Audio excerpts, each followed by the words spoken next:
আলিপুরদুয়ার থেকে বক্সার দূরত্ব ২৭ কিলোমিটার, যেতে প্রায় ৫০ মিনিট সময় লাগে।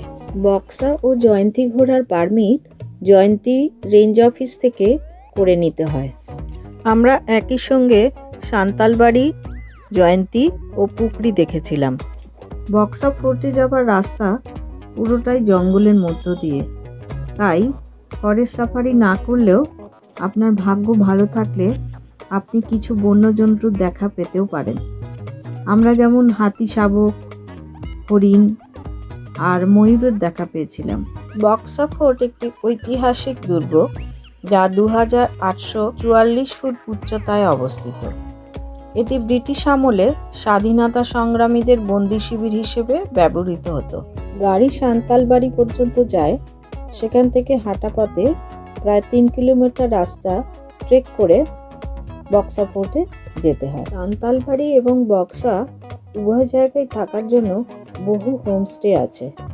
সাঁওতালবাড়ি বা সুন্তলা বাড়ি একটি প্রাকৃতিক সৌন্দর্যে ভরা ছোট্ট গ্রাম। এটি বক্সা এবং ল্যাপচাকা ট্রেকিংয়ের বেস ক্যাম্প। সান্তালবাড়িতে চাইলে আপনি এক রাত্রি থেকে বক্সা ফোর্ট ও ল্যাপচাকা দেখে নিতে পারেন। আমাদের গন্তব্য ছিল সান্তালবাড়ি হয়ে পুকরি।